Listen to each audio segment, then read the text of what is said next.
Imagine this. One day, you receive 5 love letters. Sounds impossible, right? But there's just one cat. 4 of them are love eaters, monsters that survive by devouring human emotion. And since it's your first love, to them, you're the ultimate thief.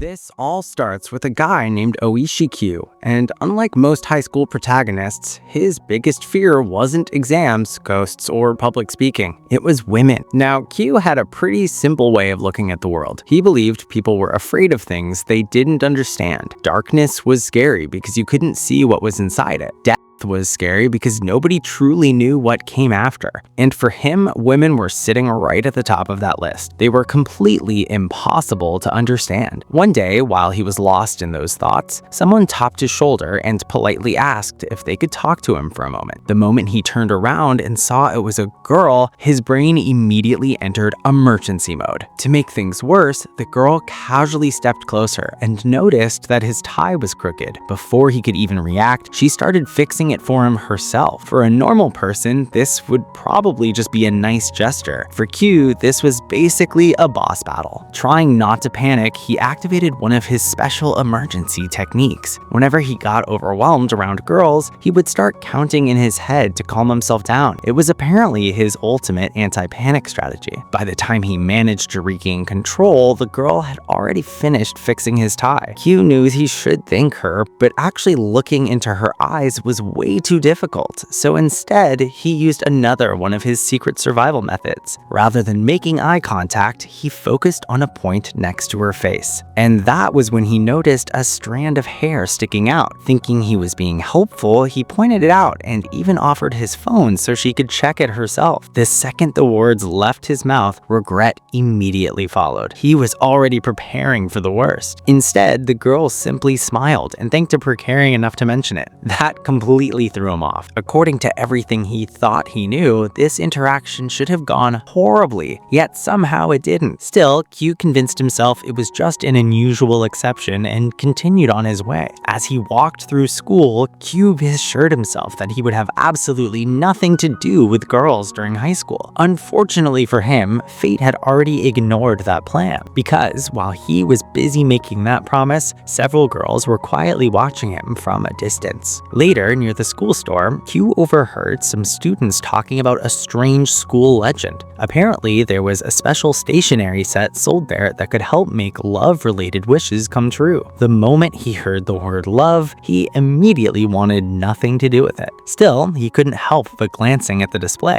It was a set specifically designed for writing and sealing love letters. Q quickly walked away and pretended he had never seen it. Soon afterward, he arrived at his classroom and started preparing to head home. All he wanted was a peaceful evening watching his favorite show and recovering from the social damage he'd already taken today. Then he reached inside his desk. Something felt wrong. Slowly, he pulled out several envelopes. They slipped from his hands and scattered across the floor. Q froze. The legend he had heard earlier immediately flashed through his mind. With shaking hands, he picked up the letters one by one. There were 4 of them, 4 separate love letters. His brain completely stopped functioning. Receiving even one would have been unbelievable. 4 simultaneously felt impossible. He desperately tried convincing himself it had to be some kind of mistake. Maybe every guy in school had gotten letters today. Anything made more sense than this. But when he opened the first letter, it contained a clear invitation to meet someone on the rooftop. And when he arrived there, a girl was already waiting. She introduced herself as Momori and nervously admitted that she had something important she wanted to say. After gathering her courage, she confessed her feelings and asked him to go out with her. Then came the second letter. This one led him to the courtyard. There, a girl named Cavalry immediately complained about him taking too long before getting straight to the point. She confessed and asked him to be her boyfriend. The third letter brought him behind the gym. A girl named Mobe Mommy greeted him, thanked him for coming, and after a brief conversation, confessed as well. And finally, the fourth letter directed him to a hallway. Waiting there was a blonde girl named Kisaragi Musha. She was visibly nervous and struggled to get the words out, but eventually she managed to confess her feelings too. 4 girls, 4 confessions, all in a single day. Back in the present, Kyu was hiding inside a bathroom stall, trembling. Nothing about this made sense. He tried convincing himself it was a prank, but that explanation didn't really work either. Why would 4 different girls go through all that effort just to prank some random guy?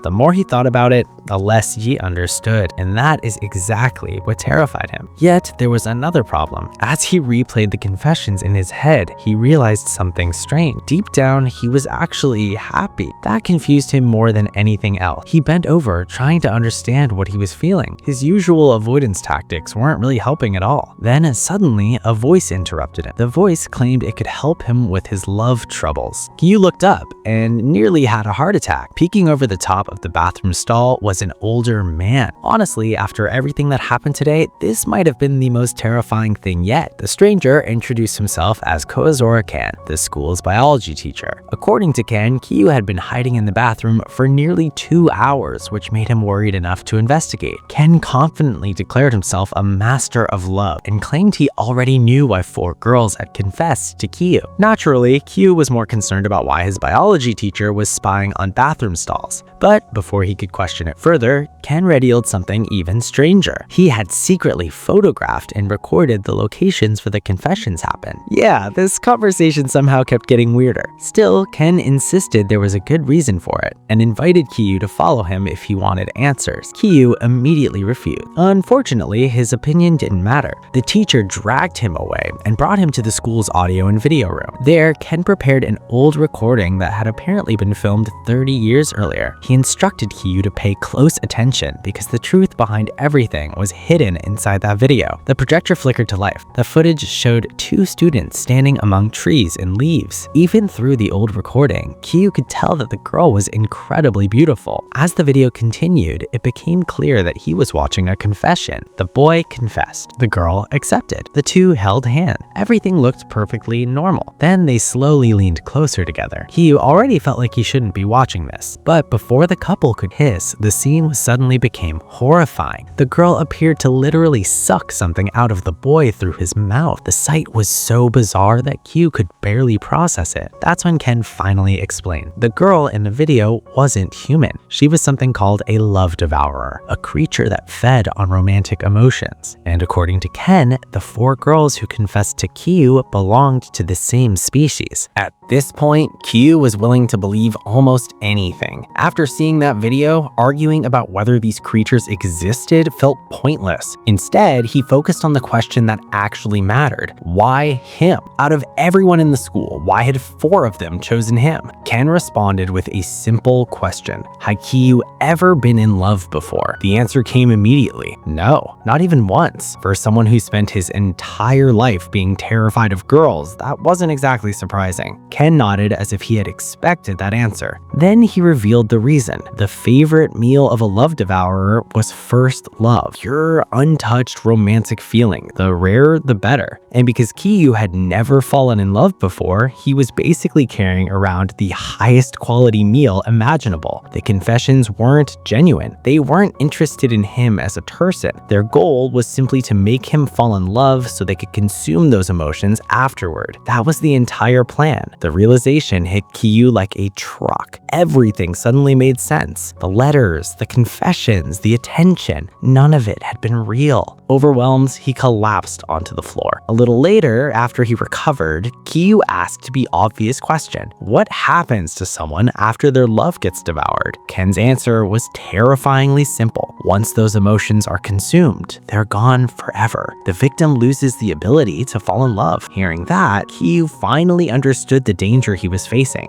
As night settled over the school, Kyu carefully thought through everything he had learned. The solution seemed obvious. Avoid them completely. He already spent his life avoiding girls anyway. Now he just had an even better reason. The Devourers wanted him to fall in love. Therefore, he would make absolutely sure that never happened. Determined, Kyu headed toward his locker to grab his shoes and finally go home. But when he opened the locker, he noticed something resting at the bottom. A single envelope. The moment he saw it, pure dread filled his body. Apparently, the nightmare wasn't over. Slowly, he picked up the letter. It was from a girl named Kasme Bakura, and she wanted to meet him in room 15. With no idea what was waiting for him there, Kyu began walking down the quiet hallway toward the meeting place, while every survival instinct in his body screamed that this was probably a terrible idea. After receiving that final confession, Kyu's brain was completely overloaded. The girl waiting in room 15 turned out to be the same girl who had fixed his tie that day. Sitting quietly in the dark classroom with the evening sunlight coming through the window, she thanked him for reading her letter and coming to meet him. The moment Kyu recognized her, his thoughts immediately spiraled out of control. The numbers didn't make sense anymore. 4 confessions had already been enough to destroy his understanding of reality.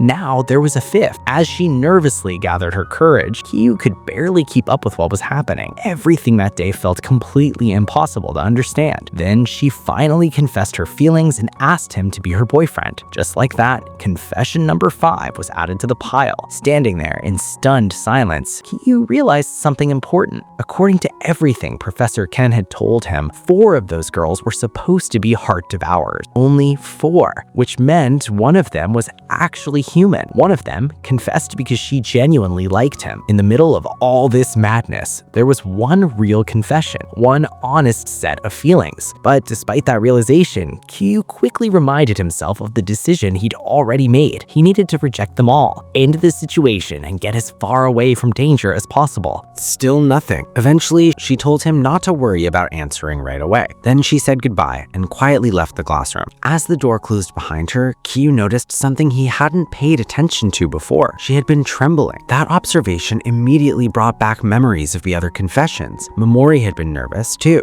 Kabukuri acted confident, but she couldn't stay still. Mabamu stumbled over parts of her confession. Kisaragi could barely make eye contact. And now this girl had been trembling as well. Suddenly, a question appeared in his mind. What if the girl who genuinely confessed had been scared the entire time? For the first time, Kyu stopped looking at the situation only from his own perspective, because fear was something he understood better than anyone. He knew exactly how difficult it was to say something when you were terrified, and realizing that made him see those confessions differently. That night, Kyu sat down and carefully wrote letters. The next day, he called all 5 girls together. The result was about as awkward as you'd expect. The moment everyone arrived, confusion immediately filled the air. Kabukuri wondered why there were other girls present. Mabamu looked just as confused. Kisaragi politely asked for an explanation. Meanwhile, Kyu stood there holding his letters while 5 girls stared directly at him. Honestly, for a guy who is scared of women, this was probably his version of a horror movie. Even so,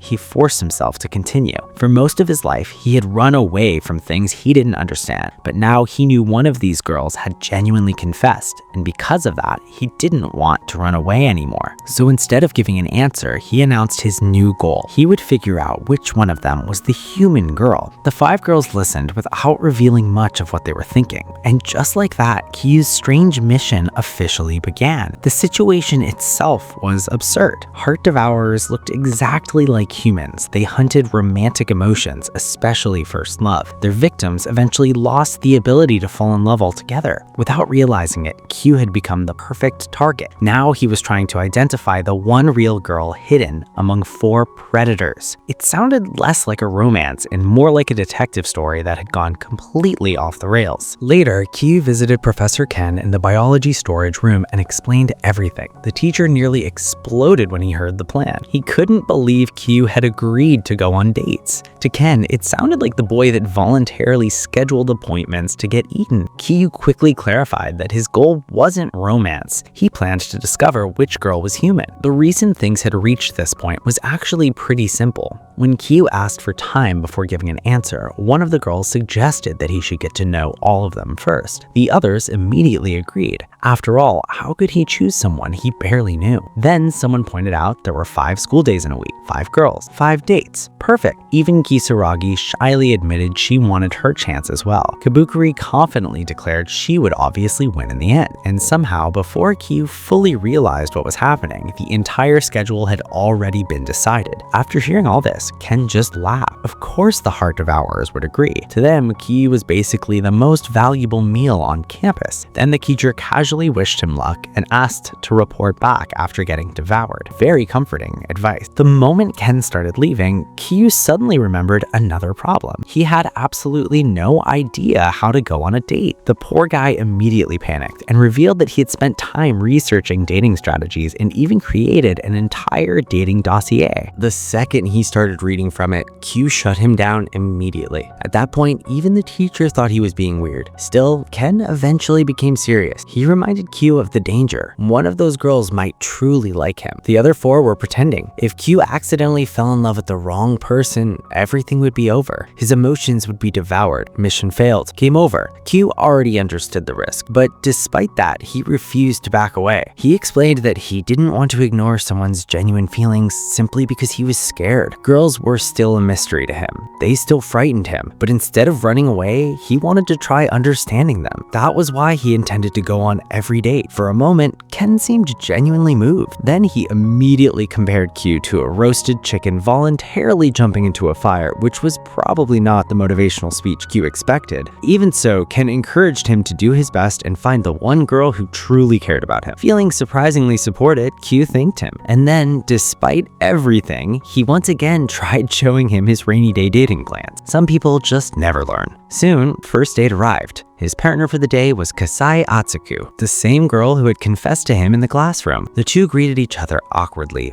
both visibly nervous. Kyu immediately remembered one critical problem: eye contact, his greatest enemy. He mentally scolded himself and tried to stick to his plan. Unfortunately, Kasa immediately attacked his strategy. Without warning, she reached out and grabbed his hand. Just like that. No hesitation, no countdown, no preparation, nothing. Kyu completely froze. His face turned red instantly. Meanwhile, Kasai casually asked if they could start the day like this. Inside Kyu's head, alarms were going off everywhere. According to his research, there were apparently two categories of dates. Type A involved getting to know each other before becoming a couple. Type B was what couples already did together. Holding hands right from the start definitely felt like Type B territory. The only thing Kyu knew for sure was that his palms were sweating. Trying to regain control, Kyu suggested we go get burgers. Kasai immediately agreed and happily started talking about her favorite kinds. As they walked, Kyu remembered an important piece of information from Professor Ken. The easiest way to identify a heart devourer was their tongue. According to Ken, their tongues were split. That meant if Kyu could get a good look, he could finally learn the truth. Simple, at least in theory. Unfortunately, reality immediately fought back. The first burger restaurant was closed. Then the second one was closed too. The third wasn't operating. The fourth owners had apparently decided to take a break. At that point, Kyu's dating plans were being defeated by burgers. The atmosphere gradually became more awkward with every failed attempt. He felt terrible for dragging Kasai all over town. Eventually, she suddenly stopped walking and pointed toward another restaurant nearby. The place looked incredibly suspicious. From the outside, it seemed less like a burger shop and more like the location where horror movies begin. He honestly questioned if it was even a restaurant. Kasai didn't seem bothered at all. When he suggested finding somewhere else, she simply replied that if your food was right in front of you, then you should just eat it. And somehow, that was the end of the discussion. Moments later, she was pulling him inside by the hand. Thankfully, the interior looked completely normal. The staff welcomed them, they ordered their meals, and before long, they were carrying a tray loaded with giant burgers, fries, and drinks. Finally, the moment of truth. All Kyu needed to do was watch her take a bite. One look at her tongue and he'd know whether she was human or a heart devourer. The mission was right there. Then,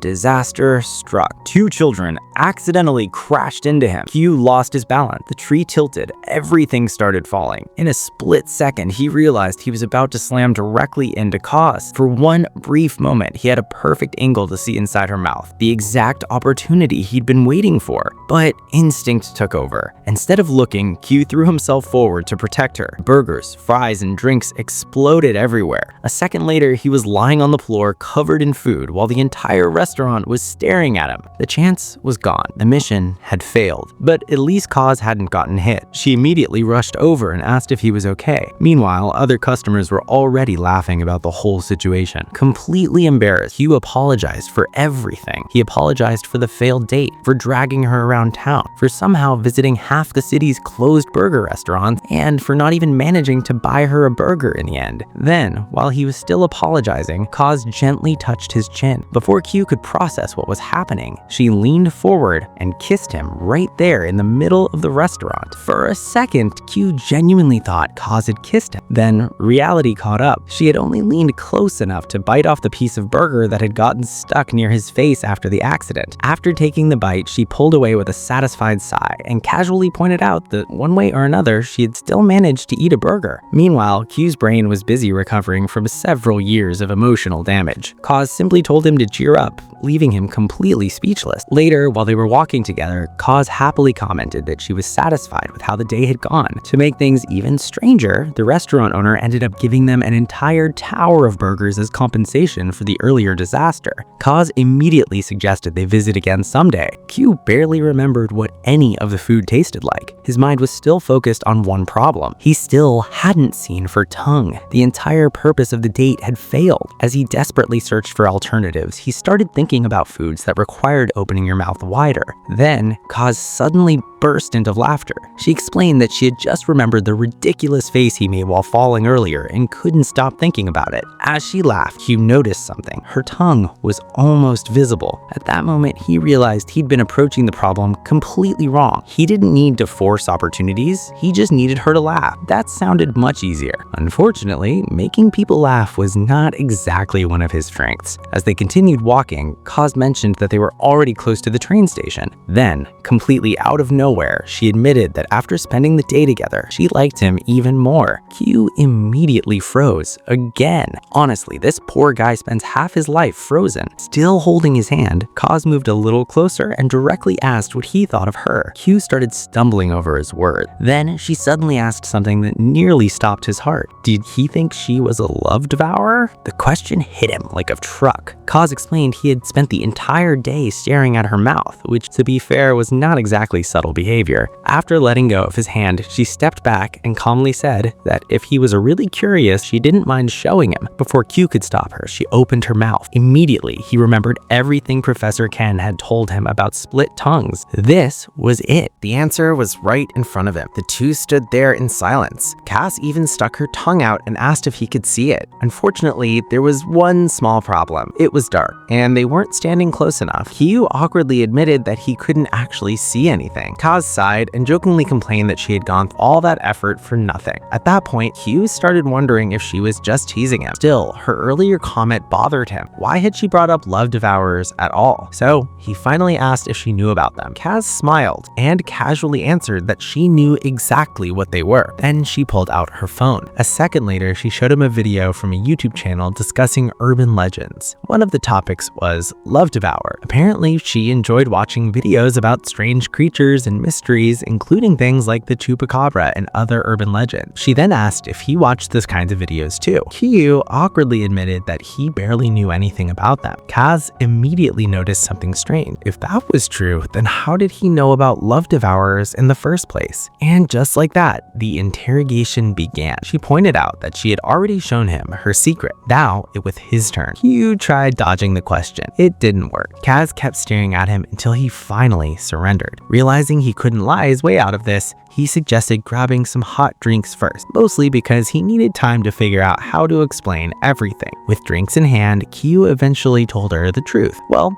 almost all of it. He explained the situation with the heart devourers, the warnings from Professor Ken, and the reason he was going on dates with all 5 girls. Kaz listened carefully until he finished. Then she surprised him. Instead of getting angry, she simply asked if she would believe her if she said she was human. After that, she lightly scolded him. According to her, girls definitely wouldn't appreciate being treated like suspects during a date. Fair point. Even so, she admitted she understood why he was worried. What she didn't understand was him. She reminded him that falling in love with a heart devourer would permanently cost him the ability to love. That wasn't exactly a small risk. Then she began talking about love itself. For Kaz, the ability to genuinely like someone was something precious, something that made people happy. And from the way she spoke, it was obvious she cared deeply about this feeling. Because of that, she couldn't understand why he would risk everything for the sake of finding one person. Before she could continue, Kyu interrupted. He admitted that he didn't want multiple loves in his life. Even though girls still scared him, if he ever fell in love, he wanted it to be with the one person he would eventually marry. The declaration surprised Kaz so much that she completely fell silent. An awkward pause followed. Meanwhile, Kyu was already dying inside. He was convinced he had said something incredibly strange. But instead of laughing,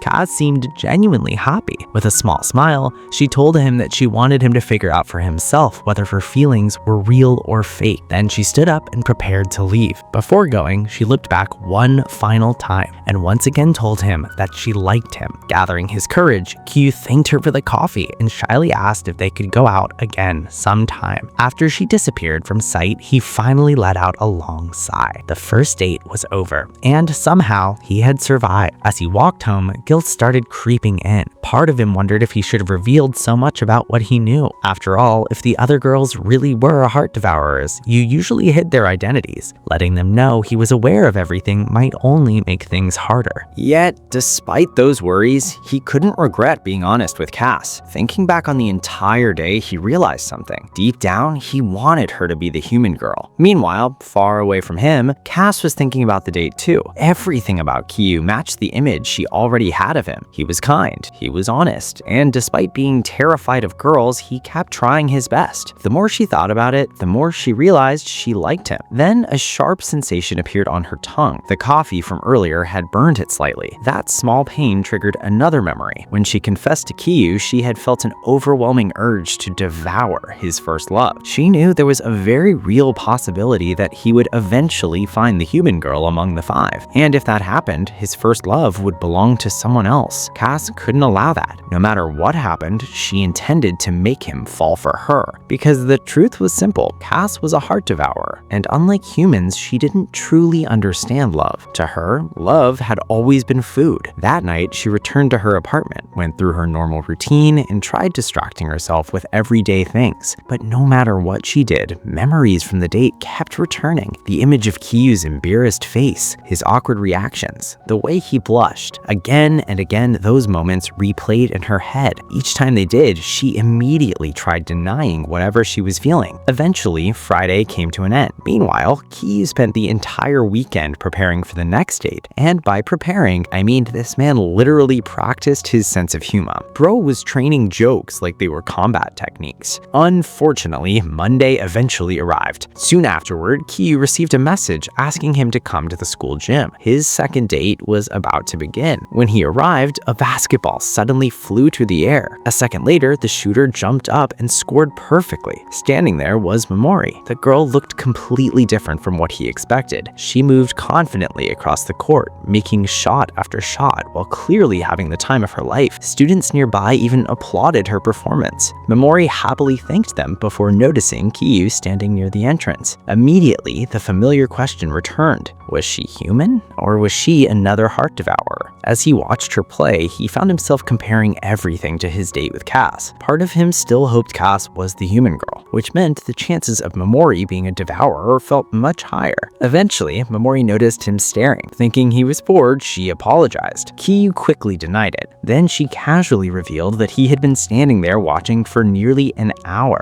The realization nearly killed him. To Momori, it probably looked like he had silently observed her from a distance the entire time, which honestly wasn't helping his reputation. Trying to recover, he awkwardly claimed he was just thinking about the date. To his surprise, Mori winked and said that already counted as part of the date. After all, any time spent alone with him counted in her book. Then she proudly invited him to watch her coolest side. For a moment, Kyu found himself wondering if maybe she was actually the human after all. But before he could get distracted, he reminded himself of the mission. He still needed to see her tongue. The problem was figuring out how without sounding like a complete psychopath. As he struggled to come up with a plan, Momori suddenly invited him to play basketball with her. Kyu immediately refused. She encouraged him anyway, claiming he might be secretly a basketball genius. The comparison she made went completely over his head. He barely knew anything about basketball in the first place. Instead, he admitted that he enjoyed watching her play. Surprisingly, that answer seemed to make her a little bit embarrassed. After a smile, she accepted his decision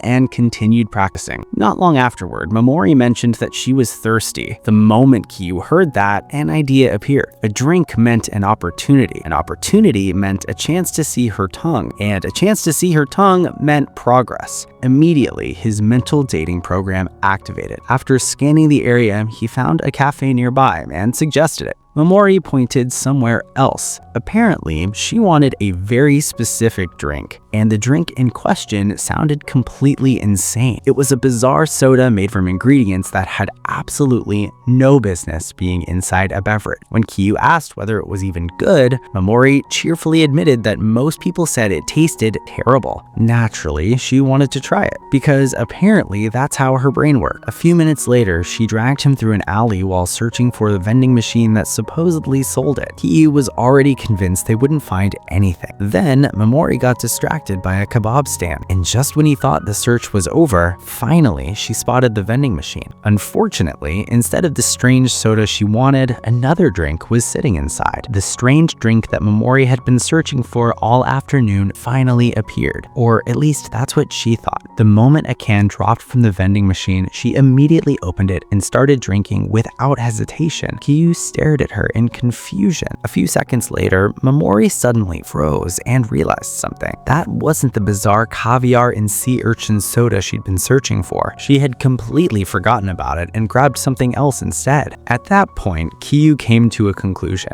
Before worrying about whether she was human or a heart devourer, he first needed to accept a much simpler truth. Momori was just weird. Then, as if to prove his point, she suddenly pointed somewhere and excitedly announced that there was a snake nearby. Kyu turned around. There was indeed a snake. An elderly man was showing it off as part of a small street performance. The two stopped to watch. Meanwhile, Kyu immediately started imagining every possible way this situation could go wrong. The old man noticed them and happily offered to let them hold the snake for a small fee. Kyu rejected the idea instantly. There was absolutely no chance he was letting a random snake wrap itself around him. For all he knew, the thing could be poisonous, or maybe it was all part of some elaborate scam. Before he could finish overthinking the situation, Momori ran straight toward the old man. Of course she did. Kyu could only watch in horror. Meanwhile, Momori looked completely excited. He hurried after her, trying to warn her about the risks and asking if she liked snakes that much. Her answer was surprisingly simple. She didn't know. That was it. That was her entire reasoning. A few moments later, she was already kneeling beside the old man and carefully holding the snake. Then she called Kyu over and proudly showed it to him. Looking genuinely happy, she asked whether she thought she looked cool. And honestly,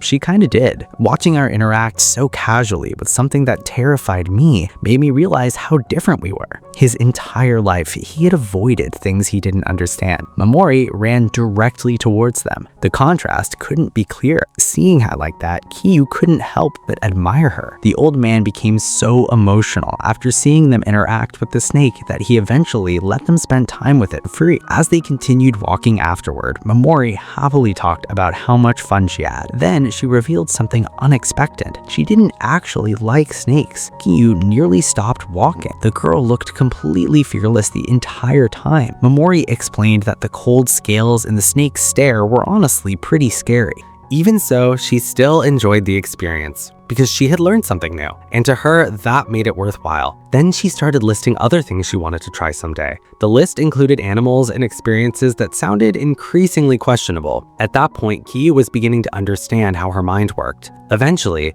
Momori suddenly spotted something inside a nearby shop. The mysterious soda, the actual one this time. Excited, she pointed at it and invited Kyu to drink it together. The two stopped in front of the vending machine. Momori waited patiently. Meanwhile, Kyu stared at the buttons. Then he made a decision. At first, it looked like he was going to buy a safe green tea. Instead, he pressed the button for the horrible soda. Momori blinked in surprise, and before she could react, Kyu invited her to play basketball with him next week. Of course, there was one small problem. He had absolutely no idea how basketball works, so he immediately added that she'd have to teach him the rules first. Momori smiled, and for the first time that day, Kyu realized something. Whether she was human or a heart devourer, she was someone he genuinely admired. Hearing his invitation made her visibly happy. She promised to teach him. The two opened their drinks and sat down together on a nearby bench. Then they took their first sip. Instant regret. Both of them made exactly the same disgusted face. The drink was awful. Momori laughed while Kyu compared the flavor to a weapon. And while she laughed, he noticed her sticking out her tongue. For a brief moment, he considered trying to inspect it. Then he stopped himself. For today, this was enough. Not every moment needed to become an investigation. After the laughter died down, Momori suddenly asked him something more serious. Was it really okay for her to be so selfish? After all, these dates were technically supposed to make him like her. Then she brought up the fact that he had received 5 confessions on his first day of school. Kyu immediately became embarrassed. He explained that before all this happened, he barely had any interaction with girls at all. That answer genuinely surprised her. In fact, she seemed to think that somehow made him even more impressive. According to Momori, if someone with almost no contact with girls still received that many confessions,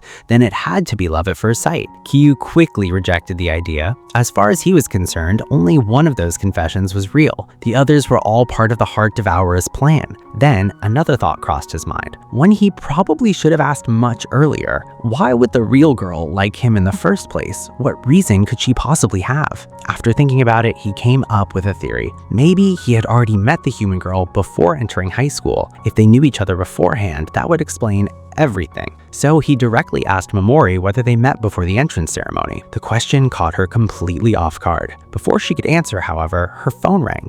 After reading the message, her expression changed slightly. Her mother was waiting for her at home. She had to leave. Kyu tried stopping her. He still wanted an answer. Momori paused. Then she turned around and smiled. And with that smile, she confirmed something. This wasn't their first meeting. After saying goodbye, she walked away, leaving Kyu standing there in complete confusion. If Momori already knew him from before, then she should be the human girl, but that directly contradicted everything he believed about Kaz. One of his theories had to be wrong, and now he had no idea which one. That night, Kyu searched through old photo albums, desperately trying to remember where he might have met Momori. Unfortunately, his lifelong strategy of avoiding girls had worked a little too well. He couldn't remember anything. The search went nowhere. Soon afterward, a message arrived on his phone. Tomorrow's date partner was Hino Kaburi. Meanwhile, somewhere else, Hino was already looking forward to it. The next day, Kyu headed to school while reviewing a new theory. Hino had attended the same elementary school as him. Because of that, he felt he had an extremely high chance of being the human girl. After all, if she really was a heart devourer, wouldn't she have approached him much earlier? Honestly,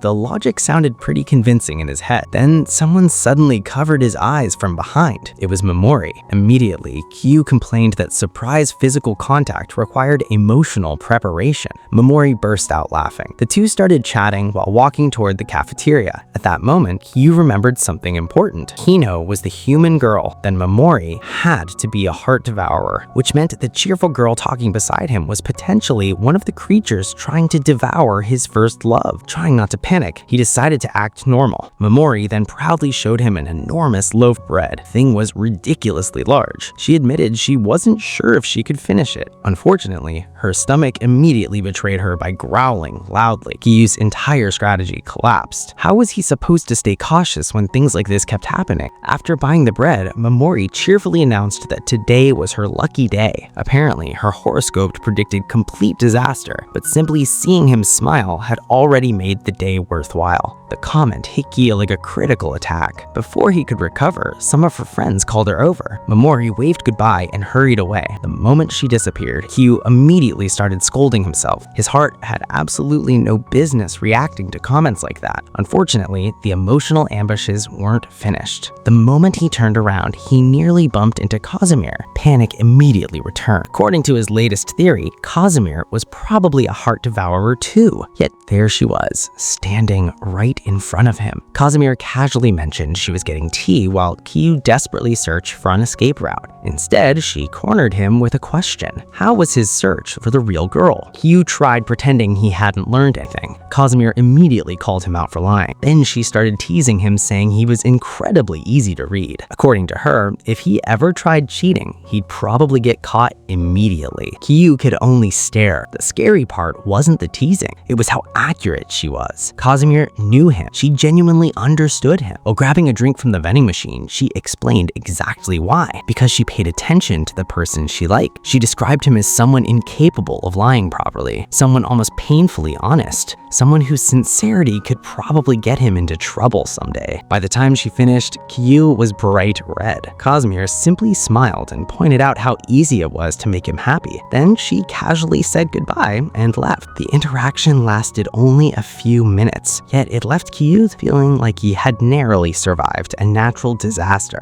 As she walked away, he reminded himself that if Kazumir truly was a heart devourer, then none of those feelings should be real. Yet, the more he thought about it, the harder that became to believe. Meanwhile, Kazumir had problems of her own. She wondered whether she had managed to act naturally around him. The emotions she'd been experiencing lately didn't make sense. Heart devourers weren't supposed to feel this way. Love was food, nothing more. That's what she kept telling herself. Back in the classroom, her friend quickly noticed something suspicious. Kazumir had claimed she went out to buy tea, yet the can in her hand was coffee. Immediately flustered, she scrambled to invent an excuse. Elsewhere, Kyu continued walking while trying to organize his thoughts. If Hino was the human girl, then Mamori and Cass had both lied to him. That should have made the answer obvious. Instead, it only made him feel worse, because the more time he spent with them, the harder it became to see them as monsters. He couldn't stop wondering how lonely their lives might actually be. Even if they were heart devourers, even if they hunted love, were they really nothing more than creatures to fear? No matter what, he couldn't stop now. He had come too far. His mission was still the same: find the real girl. Eventually, he arrived at the meeting place for his date with Hino, but she wasn't there. He checked his phone, nothing. She hadn't even read the messages he'd sent earlier. While waiting, he decided to use the restroom nearby, and that was when he heard a boy's voice coming from behind the building. Peeking around the corner, Kyu finally found Hino, and unfortunately, he found her at the worst possible moment. A confession was happening. A boy was confessing his feelings to her right there behind the building. That immediately explained why she never showed up at their meeting spot. Kyu knew he should leave before anyone noticed him, but before he could,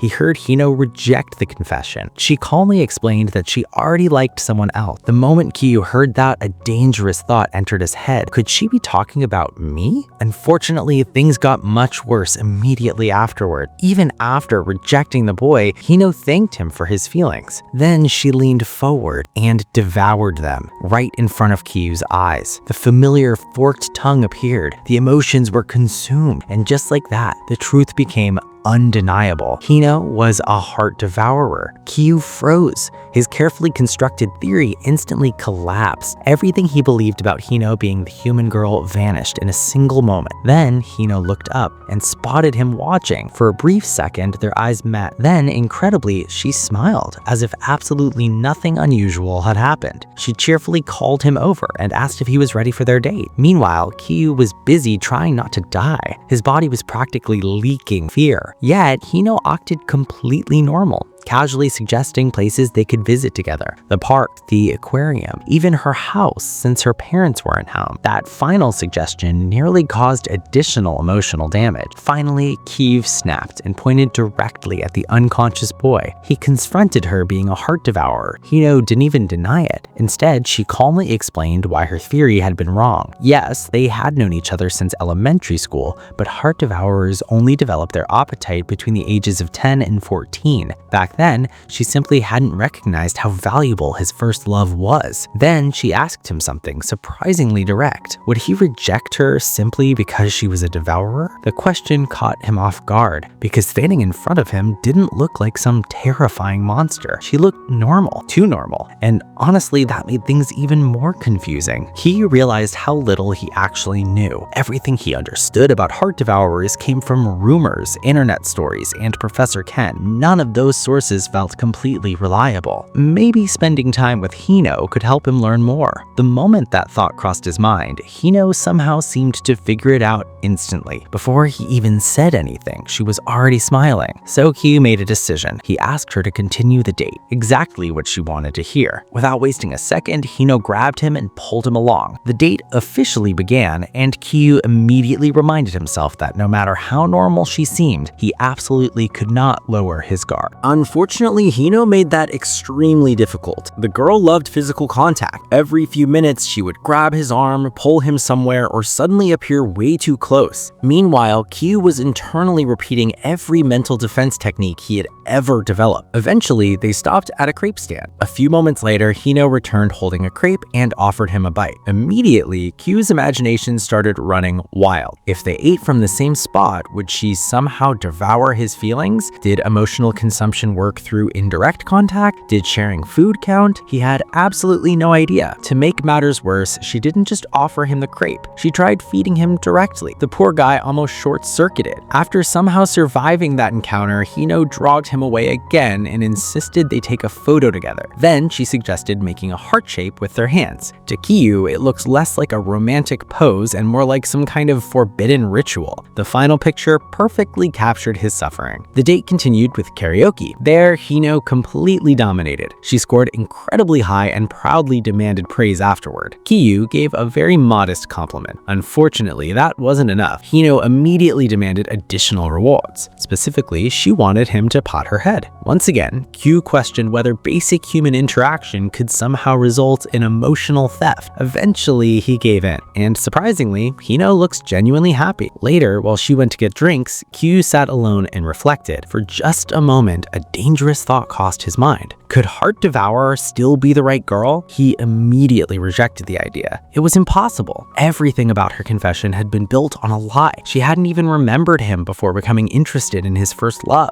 That's why Heart Devourers were so frightening. If he hadn't known the truth, he would have believed everything. Meanwhile, over at the drink machine, Hino had thoughts of her own. The cheerful version of her completely disappeared. Alone, she looked annoyed, tired, almost frustrated. Part of her wondered if revealing her identity was a mistake. She just wanted Kyu to fall in love already. Finding someone who still possessed their first love untouched was incredibly rare, and she intended to devour it. Yet, despite repeatedly telling herself she felt no guilt, something still bothered her. Confessions had become routine long ago. People constantly claimed they liked her. Most of them didn't even know her properly. To Hino, those feelings felt empty, pointless, and she believed every one of those people would eventually reject her if they learned what she really was. If that was the outcome anyway, then why not devour their feelings first? That was the logic she had always followed. Eventually, she returned to the karaoke room. Then, almost immediately, she pretended to trip and fell directly on top of Kyu. The two ended up extremely close together. Hino was convinced this would finally make him blush. Any normal guy would have reacted. Instead, she looked down and found him pale white, not embarrassed, terrified. The complete opposite result. Then she noticed something. Her hand had been cut during the fall. The moment Kyu saw the injury, he immediately pulled out supplies from a fully stocked emergency kit. Yes, this man brought medical equipment on dates. At this point, nothing should surprise us anymore. He quickly offered her a bandit, and for some reason, that kindness made Hino angry. He reminded him that she was a heart devourer, a creature people should fear, a monster. Words I've apparently heard many times before. But Kyu didn't react the way she expected. Instead, he admitted that he was afraid of her, just not for the reason she thought. The thing that scared him wasn't that she was a devourer. What scared him was how normal she seemed. That frightened him more than if she had acted like a monster. The strange compliment left Kyu even embarrassed. Hino, however, brushed it aside.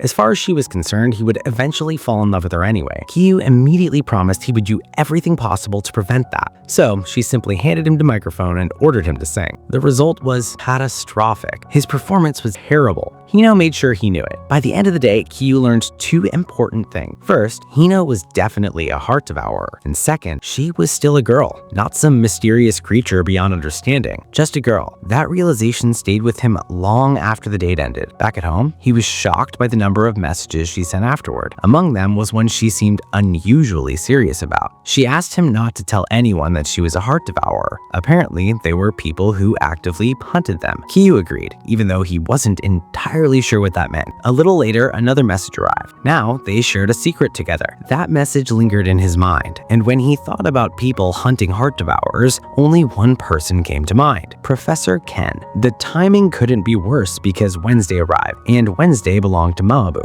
At least, it was supposed to. Before the date could even begin, Mabu found him in the hallway and abruptly canceled everything. According to her, she was withdrawing from the competition. Just like that. No date, no explanation, nothing. Naturally, Kyu panicked. If Mabu was a heart devourer, giving up made no sense, which could only mean one thing. She was the human girl, at least according to his newest theory. Unfortunately, he immediately convinced himself that he was quitting because she thought he was a terrible person. After all, from her perspective, he was dating all 4 other girls at the same time. The poor guy mentally collapsed. Desperate to explain himself, he tried talking to her. Mabu quickly stopped him. She didn't hate him. That wasn't the reason. Instead, she revealed what she considered her biggest secret. According to Mabu, she was destined to be the rejected heroine. The declaration was so serious that Kyu didn't know how to react. Mabu explained she couldn't compete with the other girls. They were prettier, more confident, more interesting. Meanwhile, she saw herself as small, boring, and unpleasant. Competing against them felt hopeless. Kyu listened for a while before finally interrupting. He told her that wasn't true. From her perspective, she was just as intimidating as every other girl. Strangely enough, that was meant as encouragement. Mabu wasn't entirely convinced. She insisted that even if they went out together, the date would probably be boring. So, Kyu gave the only answer he could. Then, let's find out. And just like that, the canceled date became a real date. At first, things were painfully awkward. Every conversation died within seconds. Every topic crashed and burned. Both of them looked ready to disappear from existence. Eventually, Mabu admitted exactly what both of them were thinking. The date was boring. The funny part was that both of them apologized at the same time. Kyu apologized for not knowing how to talk.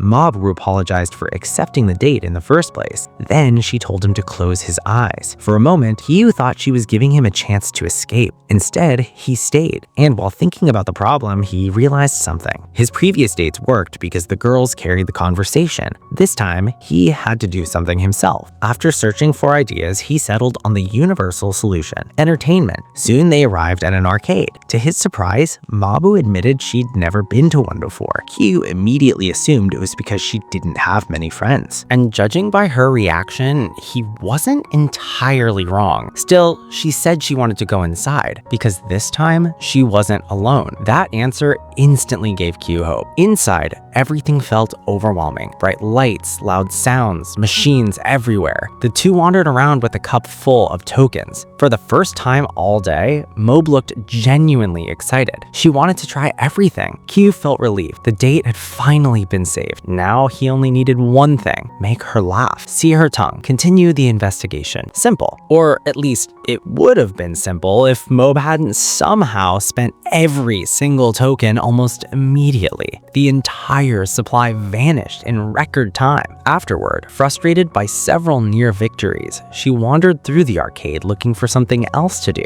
That's when they stopped in front of a claw machine. Inside sat a character named Prejudice Man, a hero from a manga series Mobe apparently loved. The moment Kyu asked about it, her entire personality changed. Suddenly, she became energetic and excited, immediately talking about the upcoming second season. The moment Mobe started talking about the manga, Kyu immediately noticed a side of her he hadn't seen before. The girl who'd spent most of the day giving short answers suddenly couldn't stop talking. She passionately explained the story, the characters, the upcoming second season, and every detail she loved about it. Kyu was honestly shocked. For the first time all day, Mobe looked completely alive, and that was when he spotted an opportunity. Inside the claw machine sat a giant plush of the Prejudice Man hero. If he could win it, she'd definitely be happy. And if she was happy enough, maybe she'd laugh. And if she laughed, well, the investigation could continue. So he asked whether she wanted the plush. Mobe immediately refused. Kyu pointed out that it was probably a rare prize. That only made her reject it harder. According to her, the fact that it was difficult to obtain was exactly why she didn't want it. Then she compared the plush to him, not because of the appearance, because of what it represented. Mobe explained that she's the kind of person who never wins things, whether it's raffles, games, or luck-based prizes. She always seemed to end up empty-handed. Eventually, she stopped wanting things altogether. It hurt less that way. plushies, friends, even Q. If she never expected anything, she could never be disappointed. Then she quietly asked if spending time with her was boring. Q immediately tried denying it, but Mobe stopped him before he could give a generic answer. She wasn't looking for empty reassurance. After apologizing for ruining the mood, she admitted that dating simply wasn't something she was good at. Then she walked away, leaving Q standing there alone. As she made her way through the evening streets, Mobe felt exactly like she always did. Invisible, easy to overlook, easy to ignore. Then a familiar voice suddenly called out to her. When she turned around, Q was standing there, and in his arms was the giant Precarious Man plush. Somehow, he had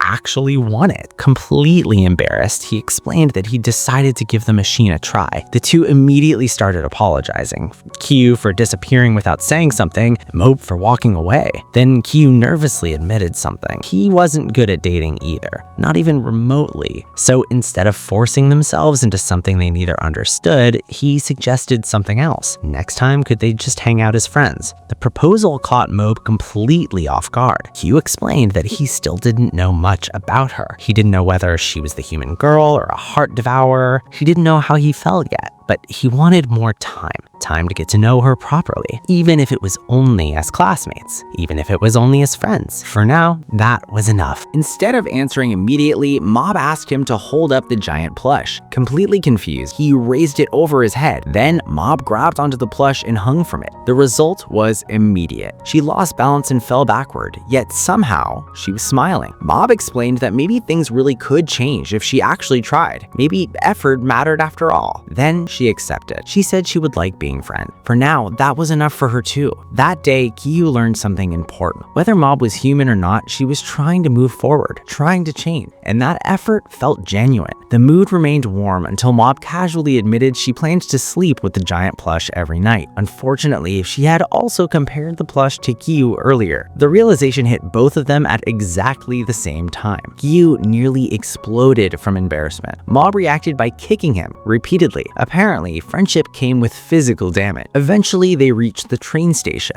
From the opposite platform, Kiyu watched her struggle to carry the enormous prize by herself. Then, suddenly, he remembered something. He never asked her whether she had met him before entering high school. The question that still haunted him. The question connected to Memori. And now, the train was already leaving. The opportunity was gone. Meanwhile, sitting on the train, Mob hugs the giant plush tightly. Then an old memory suddenly resurfaced. A childhood memory of herself sitting alone in a forest. The image flashed through her mind before disappearing again. That night, she sent Kiyu a message thanking him for the day. And just like that, another date came to an end. A full week had now passed since Kiyu began searching for the real girl. And despite everything that had happened, he still had no answer. The only thing he'd learned so certain was that Hino was a heart devourer. Everything else remained a mystery, which meant there was only one date left. The final girl, Kisaragi Musha, the shy blonde who'd struggled to just confess her feeling. At least that's how Ki remembered her. When they met up, Kisaragi immediately apologized and explained that she got nervous around boys. That sounded exactly like the girl he expected, a shy, easily embarrassed girl. Because of that, Kiyu arrived fully prepared. He had planned conversation topics. He had prepared ways to keep the discussion flowing. He was determined to take the lead this time.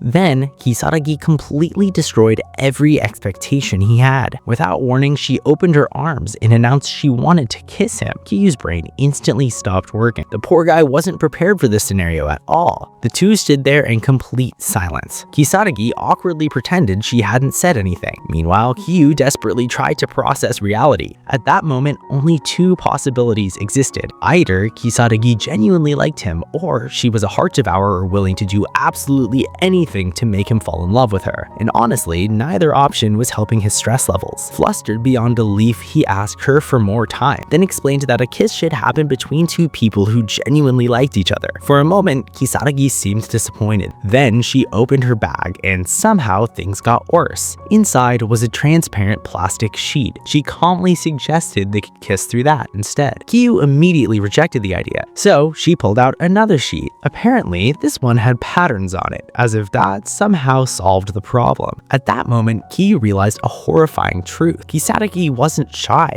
She was actually the most aggressive girl he had met so far, and she had clearly arrived with a plan. That realization terrified him. A little later, they arrived at their destination, a movie theater, and judging by the poster, Kyu already knew exactly what kind of movie she had chosen. A romance. A very obvious romance. To make matters worse, the movie included some mature romantic content. Kyu immediately tried suggesting a different film. Kisaragi calmly informed him that the tickets were already purchased. The trap had been sprung. There was no escape. Then she casually started applying sweet-smelling lipstick. At that point, Kyu became convinced she was planning something. His imagination immediately started creating increasingly ridiculous scenarios. He became so focused on monitoring Kisaragi that he barely paid attention to the movie itself. As an additional precaution, he refused to eat the popcorn because apparently accidental hand contact was now classified as a threat. Meanwhile, the movie continued. Then eventually, the big romantic climax arrived. The main couple embraced and declared their love before preparing for their first kiss. To Kyu's surprise, the movie was actually much more wholesome than he expected. When the kiss finally happened, Kyu instinctively glanced toward Kisaragi, and what he saw completely shocked him. Tears. Her eyes were full of tears. She looked genuinely moved by the scene. After the movie ended, they visited a nearby cafe. Kisaragi happily talked about how much she enjoyed the film. Eventually, Kyu gathered his courage and asked the question that had been bothering him all day. Why was she so determined to kiss him? Her answer was surprisingly simple, because she thought it would make him like her. Then she revealed a little about her upbringing. Growing up, she had been raised under very strict rules. Entertainment was heavily restricted. Interactions with boys were practically non-existent. Kyu was genuinely surprised by how sheltered her life had been. Kisaragi admitted that she didn't really understand love. Someone simply told her that love could begin with a kiss. Hearing that, Kyu couldn't help but feel sympathetic, so he decided to be honest too. He admitted that he wasn't any different. He had no experience with girls, no experience with romance, and the truth was that his earlier excuse wasn't really an excuse at all. If he ever kissed someone, he wanted it to be someone he truly liked. The moment he said that, Kisaragi turned bright red. An awkward silence followed. Then a car horn interrupted the moment. Her ride had arrived. Kisaragi stood up and prepared to leave. Before getting into the car, she thanked him for the day. Then she confessed one final thing. Originally, she had planned to ask for another kiss before going home, but she wasn't going to do that anymore. Because thanks to the movie and his words, she finally understood why a kiss was special. It wasn't special because it happened, it was special because of who it happened with. Then she added that if he eventually started liking her, they'd probably kiss many times in the future. That statement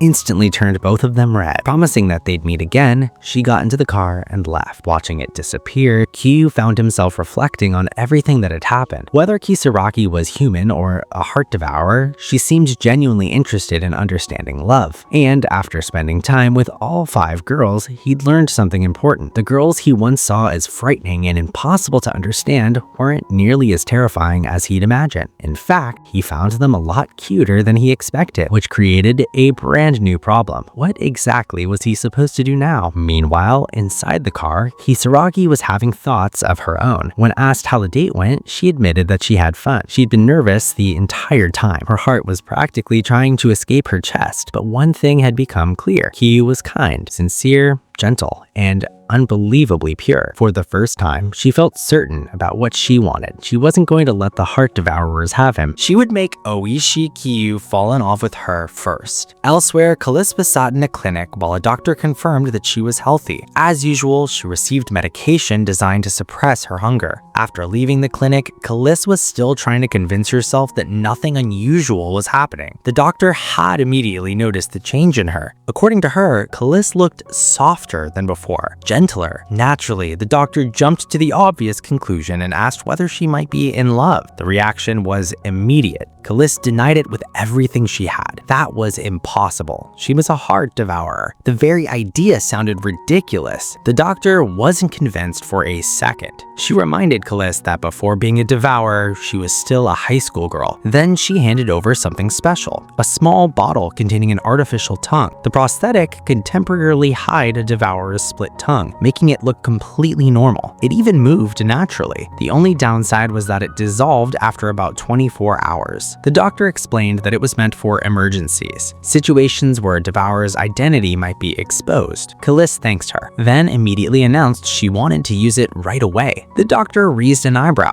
Was she in danger? Kalis quickly denied it. They were simply someone she wanted to win over. Meanwhile, Friday finally arrived and Kyu headed for Professor Ken's room for another report. The professor was expecting important investigative progress. Instead, he received something completely different. Kyu began describing each girl. Kalis was kind, mature, and occasionally mischievous. Mamori was endlessly curious and somehow attracted to the weirdest things imaginable. Hino overflowed with confidence no matter what she did. Mobe was pessimistic, but incredibly passionate when discussing things she loved. And Kisaragi was refined and elegant while somehow also being surprisingly aggressive. After carefully summarizing all 5 girls, Kyu proudly reveals his conclusion. They were all cute. Professor Ken looked like he wanted to uninstall reality. That was not the report he had been hoping for. The teacher immediately warned him that the moment he started believing the girls genuinely liked him is the moment he'd lose. Then he asked about today's date. Kyu explained that Kalissa canceled because of an appointment. Unfortunately, Ken was the only person Kyu could discuss this situation with, so he hoped the teacher might have some advice. Ken's solution was brutally simple. Why not just ask them to show you their tongue? For a moment, Kyu actually got excited. Then he immediately shut the idea down. If the girl turned out to be human, she'd think he was insane. If she turned out to be a devourer, he had no idea how she'd react to being exposed. And honestly, asking 5 girls to show him their tongues wasn't exactly normal behavior. Ken sighed. Then he pointed out another problem. If Kyu kept going on endless dates with everyone, the real girl might eventually give up. That was a risk Kyu couldn't deny. So the professor proposed a new plan, a group trip. Instead of meeting the girls individually, he should gather all 5 together for a weekend outing. According to Ken, people lowered their guard in groups. That would create more opportunities and maybe, finally, he'd get his answer. The next day, Kyu arrived at the meeting point and immediately realized what a terrible idea this was. All 5 girls were already waiting. Together, Mamori casually announced that her only luggage was a spare pair of underwear. Hito immediately questioned her life choices. Kisaragi looked perfectly prepared. Mobe looked like she'd spent the entire night panicking, and Kalis stood there as calm as ever. The strangest part was seeing everyone in casual clothes. After spending weeks seeing him in school uniforms, it felt like looking at completely different people. Then another surprise appeared. Professor Ken. To everyone's confusion, he explained that he couldn't allow a bunch of minors to travel alone. Conveniently, his ancient van happened to seat exactly 7 people. And just like that, the trip began. As everyone climbed inside, Kyu made a silent promise to himself. This weekend would finally end the mystery. One way or another, he was going to discover who the real girl was. The drive itself felt surprisingly normal. Mamori handed out candy, Kisaragi shared chips. Everyone chatted like a group of ordinary friends on a road trip. Meanwhile, Kyuri sat there trying to gather the courage to ask the question he'd been avoiding for weeks. Just show me your tongues. Simple, direct, efficient, absolutely impossible. Every time he thought about saying it, his courage evaporated. And if he was being honest with himself, his attention kept drifting toward Cass more than anyone else. Eventually, the van reached its destination, a rented cabin at a campground surrounded by nature. The girls immediately started discussing all the activities they wanted to try.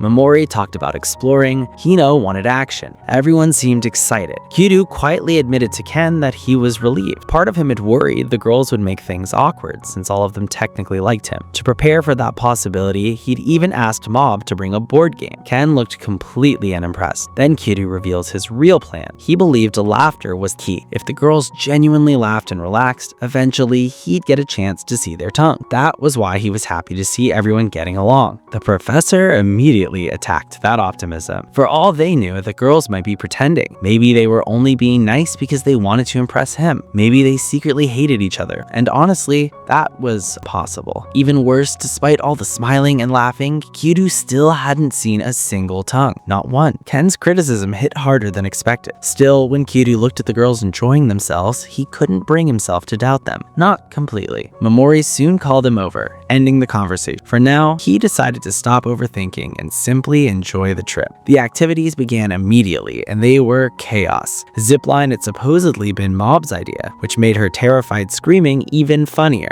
The poor girl spent the entire climb insisting she was going to die. The instructors reminded her there was no turning back. Mob regretted every decision that had led her to this moment. Eventually, she was forced down the zipline while her screams echoed throughout the entire forest. Kiryu couldn't tell whether she was having the worst time of her life or the best. Then came Kisaragi. Dressed for an AGD ride, she looked completely committed to the experience. Apparently, she'd always admired her family's driver and dreamed about becoming one with the wind. The instructor carefully explained the safety rules. To everyone's surprise, she turned out to be pretty good at it. The day continued with horseback riding, sightseeing, photos, meals, and activity after activity. And throughout it all, Kiryu kept searching for an opportunity. Every smile, every laugh, every conversation, nothing worked. It almost seemed suspicious how perfectly everyone managed to hide their mouths. By evening, they gathered for a barbecue. Ken immediately pointed out the obvious. After all that effort, Kiryu still hadn't learned anything. Kiryu admitted defeat. No tongues, no answers, nothing. Yet despite that, he still didn't think the girls were faking their enjoyment. He couldn't explain why. The professor could.